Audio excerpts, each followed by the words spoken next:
All right, everybody, what is going on? Good afternoon. Hope you guys are doing well. And since we are taking a little bit of a break from the rookie evaluations today, I thought I'd go ahead and detour into a conversation that I think will be kind of permeating our thoughts as Seahawks fans for the next several months, because there isn't going to be a lot to talk about. I want to talk about potential contract extensions the Seattle Seahawks can hand out over the next few months here before the season starts. And there are only a few candidates. There are only a few contract extensions that make sense. There might be one or two others that you do, but you would do them for very different reasons. Like somebody suggested you could extend Zach Charbonnet on a 1-year extension just as a show of good faith to let him know that we see him as more than just kind of a throwaway player for this year, but that's a little different. This video is sponsored by Prize Picks. I want to talk about players that you would extend long term because you really want their services, because you feel like their services are going to be at a high level for the next several years, or at least the next few years. So we're going to take a look at three guys here. I left off Jason Myers because while you could extend Jason Myers, you're not really saving any money doing it. And I don't think you're really doing yourself any favors because Myers is coming off a really good season. Myers almost won Super Bowl MVP. Myers had probably the most prolific field goal kicking season by any Seahawks kicker ever. So you're not doing yourself any favors extending him. The worst thing that can happen is that he has another career year this year, and then you pay him slightly more on a new contract next year, but it's not going to be that significant because he's coming off such a good year. So the three guys I want to talk about in this video, the first guy, I think this one's the most thin of the contract extension candidates I've got in this video, Derek Hall. We're going to start with him. Derek Hall, 25 years old as of about a month and a half ago. He is coming off a year where he did not produce at the level that people were hoping, I think would be fair to say. He had 2 sacks, although he did have 2 in the Super Bowl, which was great. He had a nice little playoff there. But when you take a look at 2024, a year where he had 8 sacks and he played more and had more tackles and just generally seemed like he was a little further along, 2025 wasn't everything we were hoping for. If you look at his pressure count, they did dip from 29 to 21. Although I will say they dipped kind of commiserate with his snap count dip because he went from a player that played 675 snaps to a player that played 420. So the dip in pressure is not that out of line, but it is notable still. So the idea is you extend him now when he's coming off that year. Because this upcoming year is kind of a big deal for Derek Hall. This is going to be his age 25 season, and we know he can do better than what he did last year, numerically at least, right? He had 8 sacks 2 years ago. We know he can do better than 2. We know he can do better than 21 pressures. We know he can do better than playing half the snaps. And it was actually less than half because he missed 3 games last year. So you pay him now, you might get to pay him less. Whereas if you wait and then he has a good year next year, you're going to pay him a lot more next offseason because he'll actually be a free agent as well. Like you look at his current contract, it's obviously a rookie scale deal, so it's not a lot of money, $2.9 million for this season, and then he's just a free agent next year. The problem is, I think that there's value in letting a player like Derek Hall get to a contract year and force him to really play to try to earn his new money. If you like sports, then the best way to make them even better and more exciting is using the Prize Picks app, where it always feels good to be right. Prize Picks makes daily fantasy simple. Just pick more or less on your favorite players and build lineups with a few taps. Whatever sport you're into, and obviously we are now firmly into the NFL offseason, so we're all about baseball. We got some basketball, we got some hockey, whatever it is you like. Prize Picks gives you a fun way to stay locked in while you're watching. Definitely make sure to use the promo code HMA. Prize Picks is hooking up users with $50 in lineups after you play your first $5 lineup. If you use that promo code, that is HMA. I've had a great time on Prize Picks so far, so definitely get on over to it, check it out, and make sure to get your lineups. And don't forget about Team Picks, where you can pick winners, spreads, and totals on any major game. So download the app now, use HMA, and get on over to Prize Picks, where it always feels good to be right. And remember, always gamble responsibly.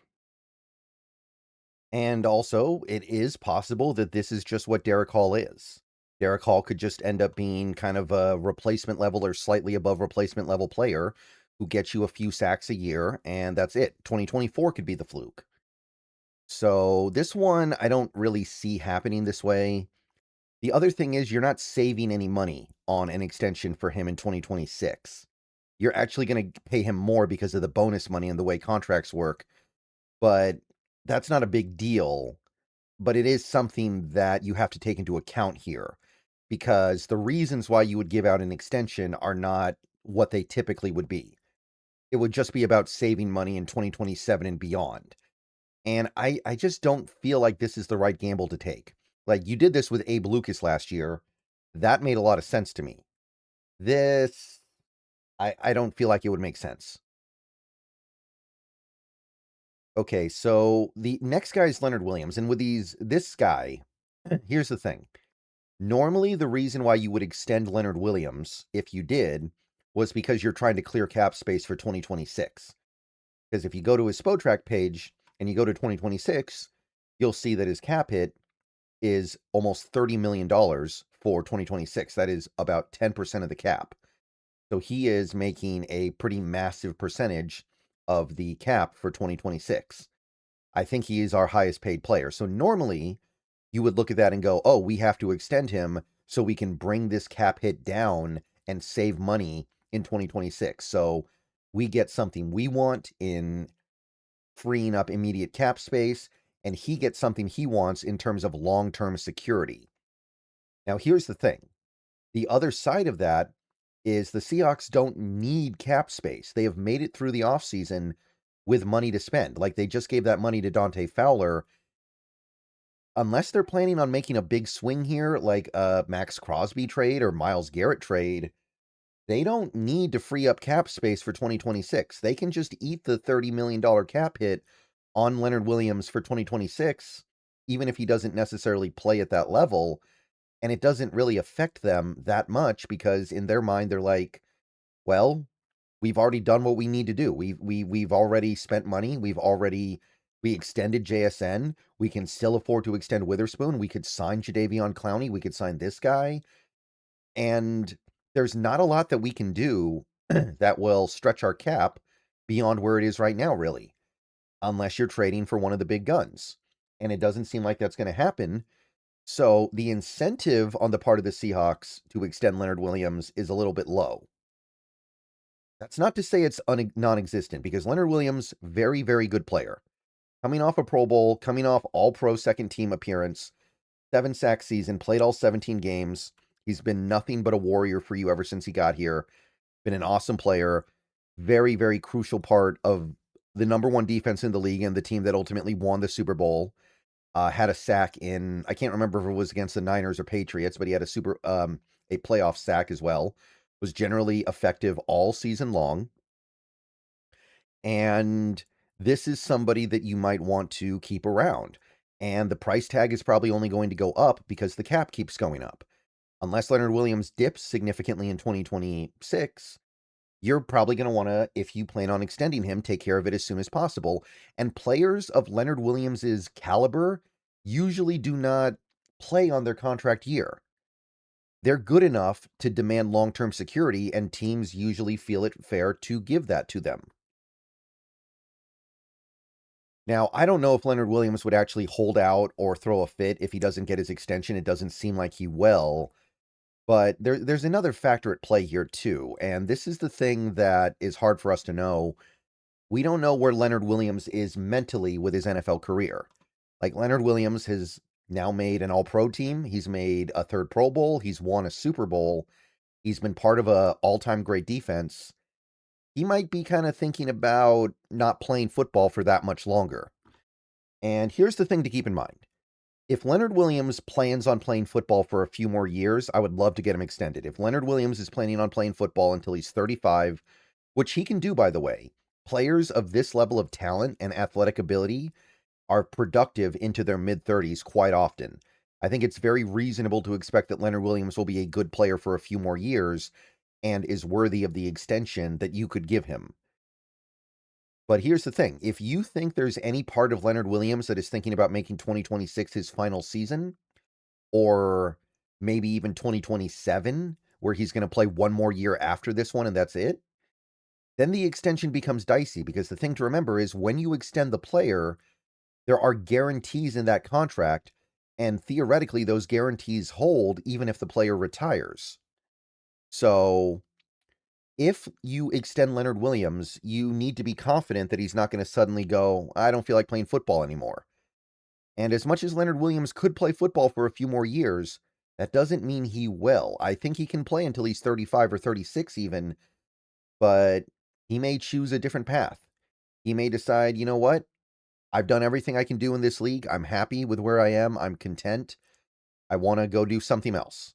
And I don't think the Seahawks want to look at one of their best players over the last several years and go, we're going to come after you for your bonus money. That is something that happens. Teams can try to fight players to retrieve bonus money when they retire or do something else that is like kind of disarming of the contract they signed. But when it comes to a guy like Leonard Williams, you really don't want to do that. So if the Seahawks believe Leonard Williams is going to make 2026 his final year in the NFL, then it's actually really nice that his contract is set to expire. Then there's no commitment to him other than the void years. You do have a couple void years here, but they're not that big. It's pretty insignificant. I'm not worried about it. So those void years are not really going to affect anything. Not significantly, but an extension would, because an extension would add tens of millions of dollars that would bite out of your 2027, 2028 cap, where you're not getting anything because the player has, at that point, retired. So that one is a little bit difficult to dissect. You need to know what his intent is.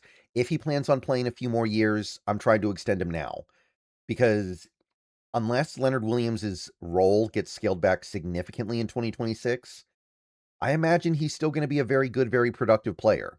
So the earlier, the better. And again, players like Leonard Williams usually do not play on their rookie deal. You got to take care of them and give them security before they play that contract year. The final guy to talk about here would be Devin Witherspoon. Devin Witherspoon, this is another one that's kind of in a different category, right? Because it's kind of like Derek Hall in that it's a young player wrapping up his third year in the NFL, and this is the time where you can extend him. And I think most people expect the Seahawks to eventually extend Devin Witherspoon, and I do as well. I think Witherspoon is going to eventually get that contract before he plays another snap as a Seahawk player. But it is interesting we haven't done it yet, and some people have started to speculate that maybe we're doing something a little different here. So Devin Witherspoon, if he gets extended, will probably set the market. Trent McDuffie set it at about 31 million. I think Witherspoon's going to be around there, probably a tiny bit higher, because that's how this works. Devin Witherspoon, 3-time Pro Bowler, made All-Pro second team last year, considered to be one of the best all-around corners in football, won a Super Bowl, was a key piece of the number one defense in football. I know that he misses games. I know that he battles through injuries. I know he only has a couple of career interceptions. But there's so much more going on with Witherspoon. By the way, Witherspoon could have easily won Super Bowl MVP. Now, there's not a lot to look at with the contract because we know that he's in a rookie deal, and it's basically the same thing as JSN, just a little bit more money here. He's got the fourth year right now, the 10.1. He's got the club option that's already been activated, by the way, 21.2. So there's a lot of decisions to make here, because if you do this, you are taking on a bigger cap hit now and, of course, later. However, you're still saving money unless you believe Witherspoon is about to have a not-so-great season. Like, if you think Witherspoon's going to not be so good in 2026 for whatever reason, and I don't know why anybody would think that, but if you do, that's the only thing that would keep him from probably setting the market even higher when you do extend him. Right now, maybe it's like 31 or 32 million a year. But if you do it next year, it could be 35. Right now, you have a little bit of bonus leverage because you have the 2 remaining years of club control. Right now, you have the leverage of the market just being set by McDuffie at 30, I think 31. So I would take care of this now. I think it's kind of a no-brainer. I think it's kind of an obvious move to make. 4 years, 124 million would be fine by me. But it does seem like the team is at least thinking about letting this play out a little bit, and they can afford to, right? I'm sorry. Yeah, Witherspoon has 2 years left on his deal. You can afford to allow him to wait, but it may cost you more later. And they were not willing to play that game with JSN. I don't know why they'd play it with Witherspoon when Witherspoon, I know that he didn't have the year that JSN just did, but is every bit the ultra valuable player that we need to keep around for a long period of time. Just because he didn't have a record breaking 2020 5 season doesn't change that. And yeah, Leonard Williams extension, I don't know what that would look like. Maybe 2 years, 50 million. I know I didn't really say anything, but he is getting older. Maybe you could get him for like 2 years, 50, maybe a little bit more. And I have no idea what a Derek Hall extension would look like. But those are the three players that I think you could think about extending right now. Other than like a good faith 1 year extension to Charbonnet, or I guess Jason Myers, but I don't think there's any upside to that. And there's really no upside to a Charbonnet extension either, except just to make him feel comfortable with his situation, which I don't know if you really need to do that. Your mileage may vary. All right. I'm gonna see you guys later. Go Hawks. Let me know what you guys think. Might stream later, might not. But yeah, let me know what you think. Go Hawks.